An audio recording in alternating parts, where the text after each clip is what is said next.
ولو يعجل الله للناس الشر استعجالهم بالخير لقضي إليهم أجلهم فنذر الذين لا يرجون لقاءنا في طغيانهم يعمهون وإذا مس الإنسان الضر دعانا لجنبه أو قاعدا أو قائما فلما كشفنا عنه ضره مر كأن لم يدعنا إلى ضر مسه كذلك زين للمسرفين ما كانوا يعملون ولقد أهلكنا القرون من قبلكم لما ظلموا وجاءتهم رسلهم بالبينات وما كانوا ليؤمنوا كذلك نجزي القوم المجرمين ثم جعلناكم خلائف في الأرض من بعدهم لننظر كيف تعملون وإذا تتلى عليهم آياتنا بينات قال الذين لا يرجون لقاء نأت بقرآن غير هذا أو بدله قل ما يكون لي أن أبدله من تلقاء نفسي إن أتبع إلا ما يوحى إلي إني أخاف إن عصيت ربي عذاب يوم عظيم قل لو شاء الله ما تلوته عليكم ولا أدراكم به فقد لبثت فيكم عمرا من قبله أفلا تعقلون فمن أظلم ممن افترى على الله كذبا أو كذب بآياته إنه لا يفلح المجرمون ويعبدون من دون الله ما لا يضرهم ولا ينفعهم ويقولون هؤلاء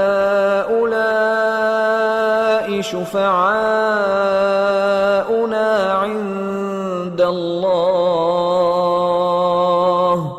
قل أتنبئون الله بما لا يعلم في السماوات ولا في الأرض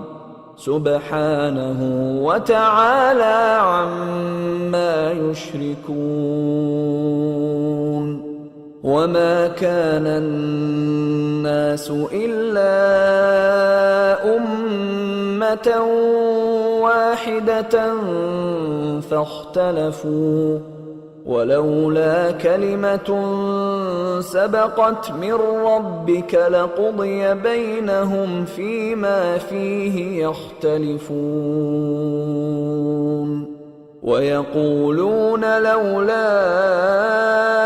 أنزل عليه آية من ربه فقل إنما الغيب لله فانتظروا إني معكم من المنتظرين। और अगर अल्लाह लोगों की बुराई में जल्दी करता जिस तरह वो तलब खैर में जल्दी करते हैं तो उनकी उम्र की मियाद पूरी हो चुकी होती। سو جن لوگوں کو ہم سے ملنے کی توقع نہیں انہیں ہم چھوڑے رکھتے ہیں کہ اپنی سرکشی میں بہکتے رہیں، اور جب انسان کو تکلیف پہنچتی ہے تو لیٹا اور بیٹھا اور کھڑا ہر حال میں ہمیں پکارتا ہے، پھر جب ہم اس تکلیف کو اس سے دور کر دیتے ہیں تو بے لحاظ ہو جاتا اور اس طرح گزر جاتا ہے کہ گویا کسی تکلیف کے پہنچنے پر ہمیں کبھی پکارا ہی نہ تھا۔ اسی طرح حد سے نکل جانے والوں کو ان کے اعمال آراستہ کر کے دکھائے گئے ہیں، اور تم سے پہلے ہم کئی امتوں کو جب انہوں نے ظلم کیا ہلاک کر چکی ہیں،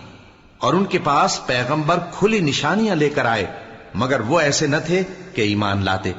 ہم گنہگاروں کو اسی طرح بدلہ دیا کرتے ہیں۔ پھر ہم نے ان کے بعد تم لوگوں کو ملک میں خلیفہ بنایا تاکہ دیکھیں کہ تم کیسے کام کرتے ہو، اور جب ان کو ہماری آیتیں پڑھ کر سنائی جاتی ہیں تو جن لوگوں کو ہم سے ملنے کی امید نہیں وہ کہتے ہیں کہ یا تو اس کے سوا کوئی اور قرآن بنا لاؤ یا اس کو بدل دو۔ کہہ دو کہ مجھ کو اختیار نہیں ہے کہ اسے اپنی طرف سے بدل دوں، میں تو اسی حکم کا تابع ہوں جو میری طرف آتا ہے۔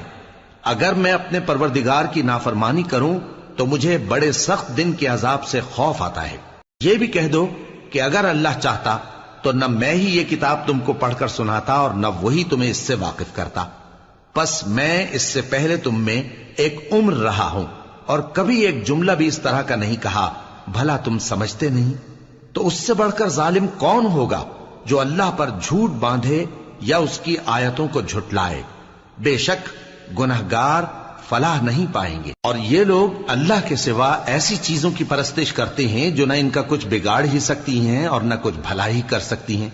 اور کہتے ہیں کہ یہ اللہ کے پاس ہماری سفارش کرنے والے ہیں۔ کہہ دو کیا تم اللہ کو ایسی چیز بتاتے ہو جس کا وجود اسے نہ آسمانوں میں معلوم ہوتا ہے اور نہ زمین میں؟ وہ پاک ہے اور اس کی شان ان کے شرک کرنے سے بہت بلند ہے۔ اور سب لوگ پہلے ایک ہی امت یعنی ایک ہی ملت پر تھے، پھر جدا جدا ہو گئے،